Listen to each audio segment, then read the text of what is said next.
Tarja, uh, we not only have your live album, we have your live performance with Marco in April. So let's start. First things first. Live album, Circus Life. It captures a special live moment. And what made this concert unique for you compared to your past live performances? Wow, quite many things actually. You Hmm. know, this performance happened already 2020 Hmm. in Bucharest, Romania. It was a very particular concert because um, I invited 16 people, 16 musicians to play with me in a venue that was a circle, like a circus, 360 view. So the people were all around us, all surround us. Um, Everything was played live. There were no backing tracks, nothing at all used. So there were backing vocalists. I gathered a group of friends together, making music, having fun, uh, to celebrate my years with music. It was a celebration, and we rehearsed for this show, particularly for this show, 3 days together. We did a one practice concert in Prague, in Czech Republic, and then the second show happened that was filmed and recorded in Bucharest. And that's it. So never again we had performed this show again, even though I would love to, Very unique performance. I, of course, naturally, I was very nervous because knowing of the recording and all that, but uh, you can't really see or feel my nervousness when you look at the show, when you listen to that show. It was really such a joy. I really, honestly, I believe one of the best things I've done in my career. Um, Yeah. Emotion wise, it was like it's not perfect because it's not perfect and it's not meant to be perfect because what is perfection anyway? Um, when I was working on this show, I was telling for all the musicians in advance, I don't want to go back to studio to record anything again. We do what we do and we do how we do it as best as we can, but we do it together. And that was how I really worked on this. Of course, I worked on the edition of the video for months, but not for and for the sound with the mixing engineer. Of course, we mixed the album, sure, but it was not. I can hear myself singing like shit or singing wrong lyrics and doing things like that, and people here and there. But it's live. It's live, and it was that special night that happened. I wanted to capture it, and I want to bring it to the people that haven't been in my shows before. They have never seen me live. This is for them. It's Mhm. for them to see, to feel where I am in my career at the moment. I'm a free spirit. I'm a very happy artist, and working with music, that is still my first love. Mm. Celis, your first love is something that lasts forever most of the times. Yeah, Yeah, yeah, that's they so. say. Yeah. Did it feel somehow liberating uh, deciding to do no overdubs, no Yeah. re-recordings for that? In a way, it is because you need to have the trust uh, in your abilities, and I needed to have the trust with my team. These incredible musicians that I'm very lucky to be to have found, they are really amazing, and that they all flew to the same direction, towards with me, together with me. This is the thing. It's not like I'm having guys there behind, playing in a full circle, playing the chords, just the chords that they need to play correctly in a correct tempo that they need to play it. No, they are rocking it. They are going for it. They are showing their love towards the songs and the music in and the atmosphere. The feeling is there. It was really unbelievable for me to see. because usually we artists, we are in the front of a stage, things are happening behind us. I don't know what the guys are doing. They can be doing some tricks on me. They do. Like this. There is some shit happening every night, without me knowing, and they are telling me later on and they're laughing about it. And I'm like, huh? But in this show, I could go and run between them and bother them and see how they are, and go around the circle, full circle, and interconnect with the audience. It was really That's beautiful. There was nothing that's to hide because that, there isn't anything to hide. No. yeah. That was my next question, and because this in the round format Yeah. is quite rare in Yeah. shows, mostly in rock shows. How did performing in this setup change your interaction with the audience? It was actually, Not just the musicians. yeah, it was really actually really it was a challenge, of course, because I didn't want to leave the people behind me when we start the show. There were people behind, so I didn't want to leave them. I didn't want to make them feel left out. So of course I'm interacting with them. I'm going, and you know how it was really hard because I was wearing shoes that were one size too big, To be and like a heel like this. Oh my God, they were so uncomfortable, and I couldn't run. all I over the stage. Yeah, oh my God, those shoes, I will never ever wear them again. I mean, wonderful, amazing. What would you not do for the image? But hello, I will never wear those fucking high heels again. No, just sneakers in this kind of places. Just sneakers. Exactly. So that made it very difficult, my moving around, but you don't see that when you watch the image, the DVD or the Blu-ray, whatever. Yeah, But just so your feet after the oh, your toes after the I show. was in hell. I was in hell. Just in hot water. Exactly.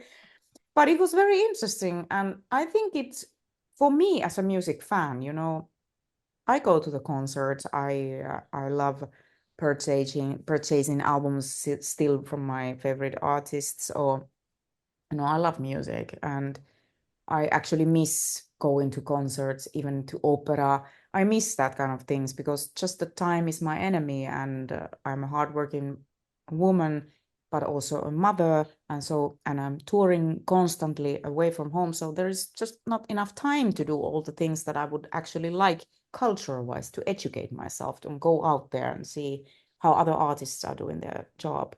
But the thing is that I myself, if I would be in the audience of 360, it would be rather interesting for me to see what's going on there. The drummer has his towels there, and the notes maybe there, some sheets there, something, the bottles, how they work. The musicians, we didn't have any place to hide anything. People could see everything. And that made it even more real, because it was absolutely real. There was no faking it. There was no. Completely stripped off. Exactly. Yeah. It's like you were doing an X-ray scan in your Exactly. But the that whole was thing. my idea about this concert, Yeah. that music is in the main character here, is in a center stage, music, and the emotion in it.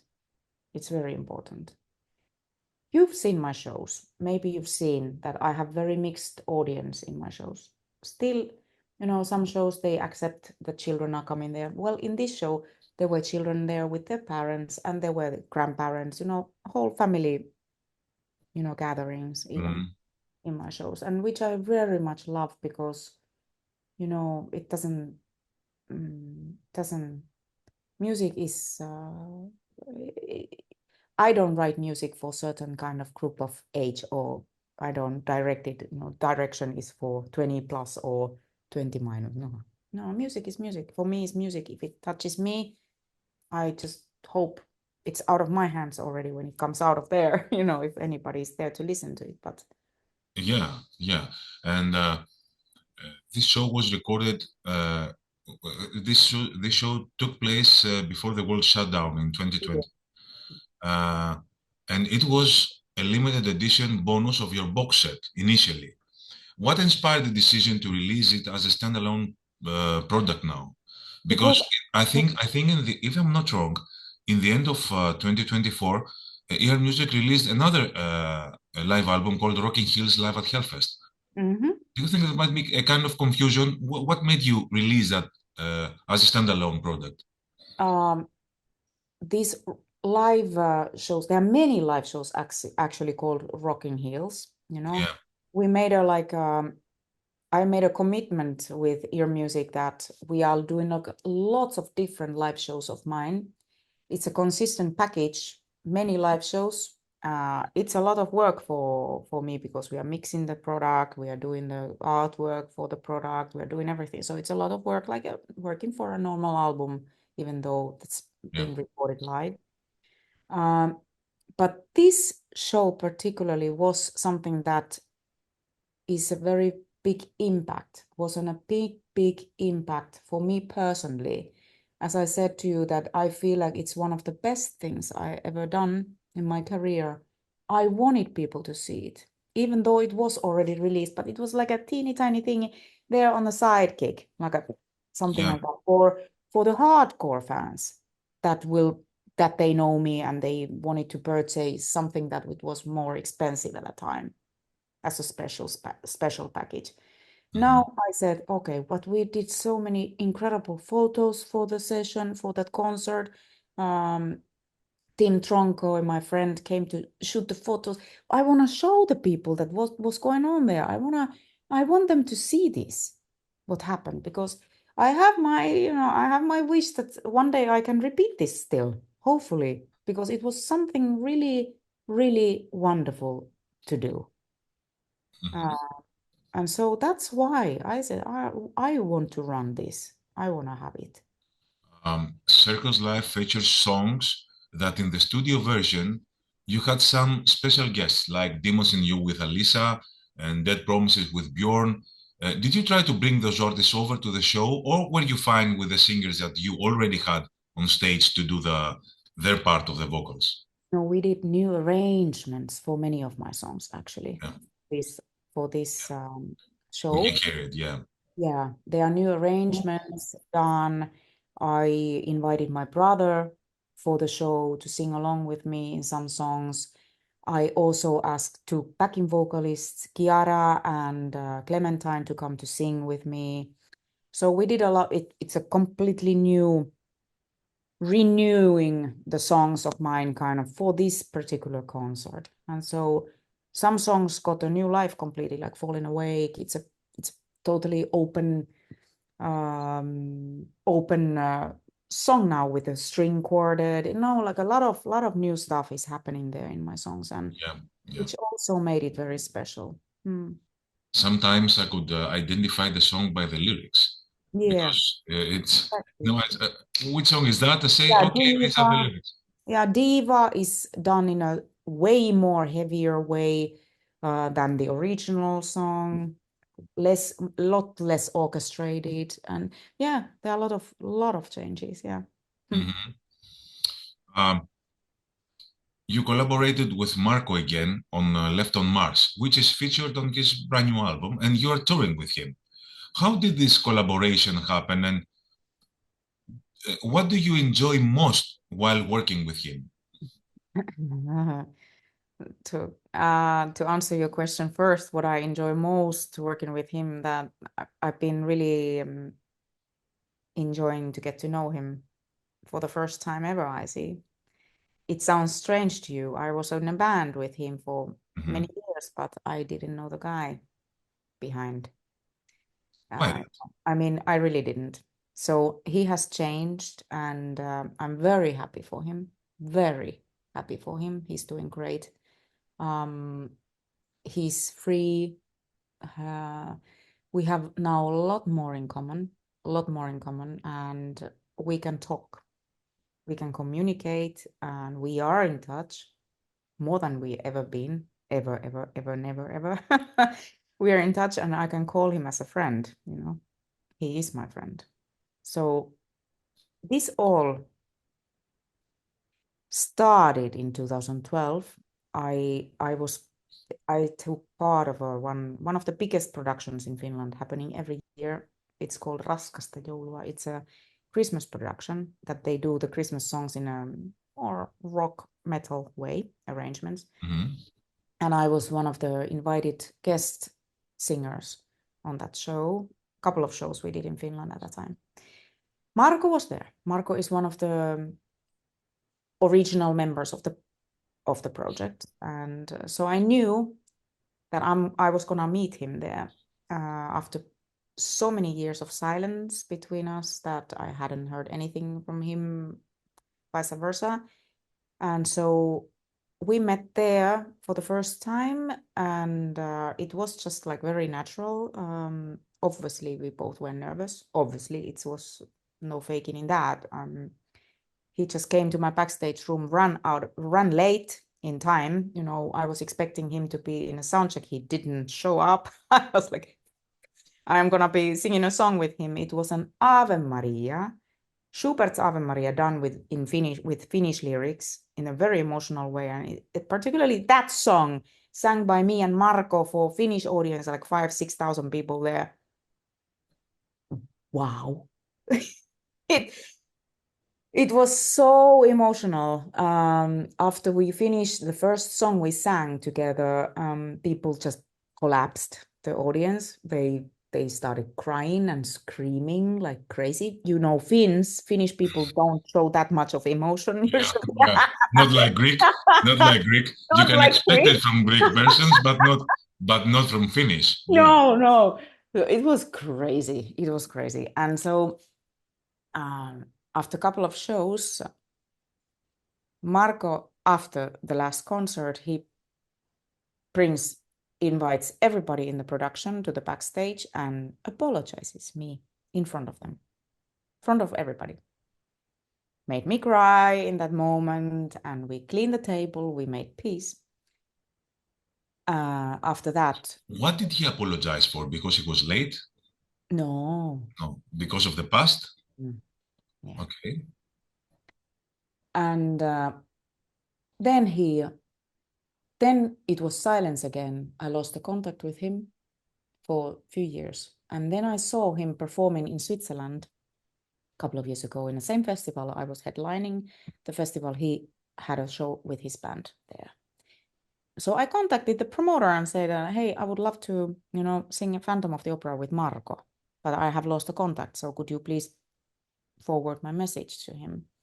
And the answer was that, yeah, he would like to do that. So I was like, yes. So I'm going to meet him again. And it was very, again, super emotional. But the guy, Marco, came with a pen drive. He had written a song, Left on Mars, already thinking about me and his wishes to collaborate with me as a duet in that song. So he gave me that song, and we talked and a little bit of tears, and we talked and la la la. And I came back home and I recorded the song.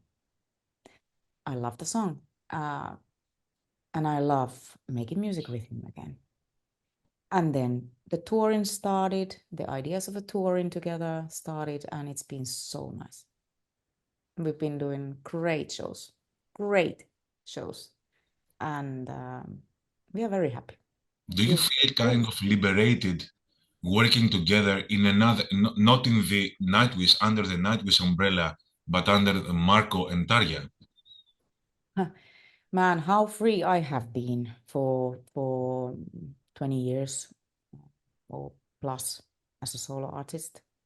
Marco is starting, he's still in the beginning of his, in a way. He's been doing music all his life on his own, but now after the band and everything, he must feel pretty much the same that I do. You are free, and you can do what you want. It's very important you have that freedom, and none of us should ever lose their freedom. By the way you are talking, I am totally I think that it's a very good possibility that you and Marco can definitely do a record together, because You speak about him with such sweet words. It seems that um, you have found a musical partner for life again. Uh, Yeah, I mean, for the first time, because you had been in the band and yeah, he no, was a no. total stranger to you, as I guess from what you have told me. Yeah, exactly. Yeah, he was. He was. No, no, no. Well, I made this song with him, Left on Mars. We did it together. We are performing it in Greece also in the next shows. We are very happy. I'm actually really happy to get back to Greece because it's been too long. So very, very happy about these shows. And he promised to sing a song on my next album. So at least there is something Step by happening. step, step by Yeah, step step. by We're step. doing it gradually. Yeah. What should we expect from your live shows with Marco in Athens and Thessaloniki? Well, they're very emotional. Of course, you'll hear us doing some classics. Of course, you can expect us doing some classic songs together. First of all, Marco will play his own set with his band, where I will be joining, maybe. Hmm, maybe. And then he will join me on my set. And yeah, there will be a lot of Yeah. beautiful moments, emotional moments. Fantastic. Before the end, the last question, because our time is running out. I always wanted to ask you that. Tell me. In 2010, you sang the song "The Good Die Young" with Oh, Scorpions. yeah. However, even now, after all these years, I struggle to hear your voice in the mix. Were you satisfied by the way it turned out, or is it the way that you had planned it? No, I did not have any word, you know, I didn't have any word of it.